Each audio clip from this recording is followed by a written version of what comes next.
দয়াময় এবং ক্ষমাশীল, আমাদের উপর আপনি দয়া করবেন, রহম করবেন আমরা জানি। এবার আমরা জানলাম ও আল্লাহ, কিয়ামতের ওই কঠিন মুসিবতের সময়ের মালিক আপনি, ওই দিন আপনি ছাড়া আমাদের আর কোনো উপায় নাই। এবার বান্দা কি করবে আল্লাহ তাআলা জানায় দেয়, ও আমার বান্দারা এবার তোমরা কি করবা, তোমাদের কাজ কি? আমাদের কিছু কাজ আছে না নাই?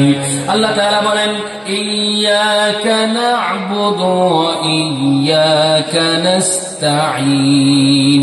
আমাদের পক্ষ হয়ে আল্লাহ তাআলা বলতেছেন, ও আমার বান্দারা তোমরা বলো, ও রব, ও আমার মালিক, ও আরশের মালিক আল্লাহ, আমরা আপনারই ইবাদত করি, আমরা আপনার কাছে সাহায্য চাই।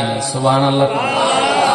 তোমারই ইবাদত করি, তোমার কাছে না'বুদু ইয়্যাকা নাস্তাঈনু ইয়্যাকা ওয়া আমাররা, তোমারই ইবাদত করি, তোমার কাছে আমি সাহায্য চাই।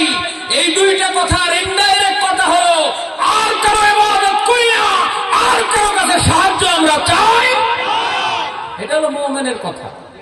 মুমিন আর কারো কাছে সাহায্য চাইতে, মুমিন কখনো নিস্তেজ হয়ে যেতে পারে। মুমিন ভয় করবে কাকে? তার সাহায্যের জন্য চাইবে কার কাছে?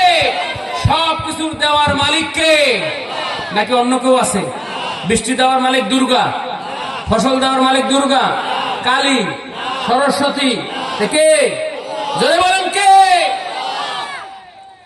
সম্মানিত বাবাজিরা আমার, বান্দার ওয়াদা নিচ্ছে। এবার বান্দা বলবে, আল্লাহ রে, আপনার প্রশংসা আমি করি, আপনার ইবাদত আমি করি, আপনি রহমান রহিম আমরা জানি, আপনি যে প্রতিফল দিবসের মালিক তাও আমরা জানি।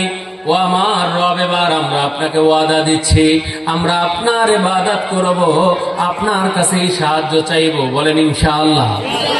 রাজি আছেন? এবার আসেন, আল্লাহর ইবাদত কি? এবার আল্লাহর ইবাদত কি এটা জানার দরকার আছে না নাই? আল্লাহ তাআলা যতগুলো হুকুম করেছেন, যতগুলো হুকুম আল্লাহ তাআলা করেছেন পালন করার জন্য, ওই সবগুলো পালন করার নাম হচ্ছে ইবাদত। সুবহানাল্লাহ। সোজা বুঝাইলাম, সোজা না বুঝলে ভেজাল আছে না নাই? এক লোক সোজা কথা বোঝে না, কিন্তু লোকটারও বেশি বুঝ নাই, এরকম একটা লোকের উদাহরণ দিলে আপনারা খুব সহজে বুঝবেন। নাম হলো আকরাম মুন্সি। কি নাম? এই নামে কেউ আছেন? আগে হাত তোলেন, পরে আমারে ধরেন না। যেহেতু আমার নামে দোষটা দিয়ে গেলেন, এমন কেউ থাকলে হাত তোলেন ভাই, আগে নামছে আর একটা নাম কই। নাম কি মুন্সি? আকরাম মুন্সি। দাদা কইছে, দাদা আমার বিয়া করা। দাদা একাদর বেটা, তোর বিয়া করার মতো তো বুদ্ধি হয় না। এখন এরকম কয়েক বছর আকরাম কইতেছে দাদা বিয়া করা, কিন্তু দাদাই কয় তোমার কি হয় না। এখন কয়েক